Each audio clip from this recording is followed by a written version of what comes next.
आपको पता है परमात्मा ने सृष्टि रचना में क्या बताया? ज्ञान गंगा पुस्तक में भी लिखा हुआ है।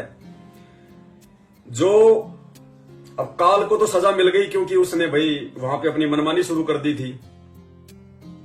अक्सर पुरुष को परमात्मा ने सतलोक से बाहर क्यों निकाला? इसलिए नहीं निकाला कि भाई वो काल के पीछे आसक्त हो गया था, काल के जाने के बाद में वो उसके मतलब जो है गम में डूब गया कि वो तो मौज कर रहा होगा, है? नहीं, गुरुजी कहते हैं जिसको सृष्टि रचना समझ में आ गई, जिसने ध्यान से सुन ली, वो मार नहीं खाएगा।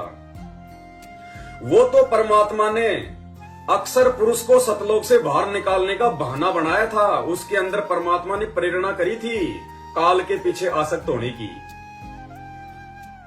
असल वजह क्या है जिसके लिए परमात्मा ने उसको सतलोक से बाहर निकाला? असल वजह परमात्मा ने बताई कि जब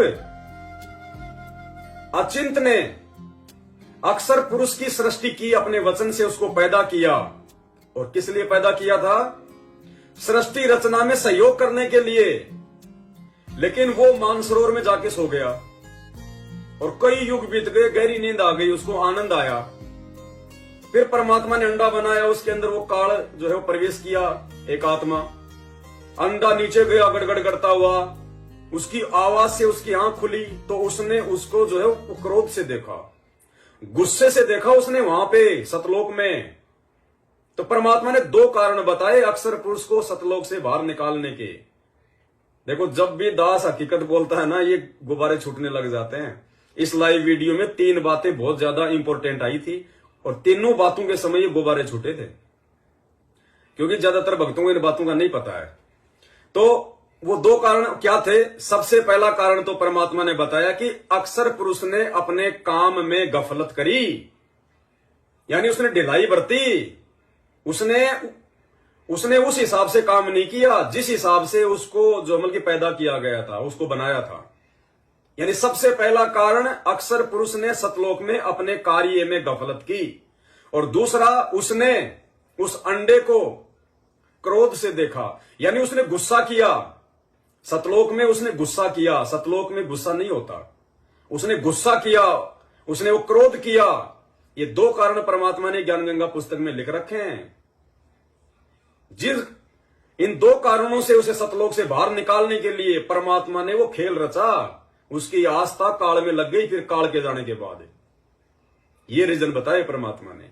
तो भाई फिर दास कैसे अपने काम में गफलत कर सकता है ये ज्ञान होने के बाद में, कि जब परमात्मा ने अपने पुत्रों को नहीं बख्शा, तो भैया इस माया के द्वारा उत्पन्न आप और हम 2 कोटि के जीवों को परमात्मा कैसे बख्शेगा? यदि हमने उसके कार्य में गफलत कर दी तो वहां भी उसने परमात्मा के काम में गफलत की, क्योंकि परमात्मा ने सृष्टि रचना का काम सौंपा किसको? अचिंत को। अचिंत ने बनाया अक्सर पुरुष को, अक्सर पुरुष ने काम में कर दी जो है गफलत है। तो सच्चे भाई बहनों, इस बातों पे ध्यान दो। परमात्मा ने साथ संगति के लिए, भाई बहनों को जगाने के लिए, अपनी पहचान करवाने के लिए इस 2 कोड़ी के कुत्ते पवनदास को निमित्त बनाया। और पवनदास के जो मतलब सहयोग के रूप में परमात्मा ने आप भाई बहनों को, और आप यदि गफलत करोगे इन वीडियो को आगे शेयर करने में, भाई बहनों तक भेजने में, तो भाई ये गफलत में आ जाएगा। और गफलत में आ गया तो फिर परमात्मा नाराज हो जाएगा, दिक्कत होगी फिर। तो भाई दास तो आप देख रहे हो भैया, कौन भेजता है कौन नहीं भेजता, कौन गाली निकाल रहा है, कौन क्या बोल रहा है, कौन लठ मार रहा है, कौन मुकदमा कर रहा है, आप सब देख रहे हो। दास ने तो लाइव आना नहीं छोड़ा, भाई बहनों को समझाना नहीं छोड़ा, क्योंकि मालिक का आदेश है। तो भैया दास गफलत नहीं कर सकता, वरना दास के साथ तो वही बनेगी जो अक्सर पुरुष के साथ बनेगी। ये रीजन है, ये ज्ञान आधार की भक्ति है।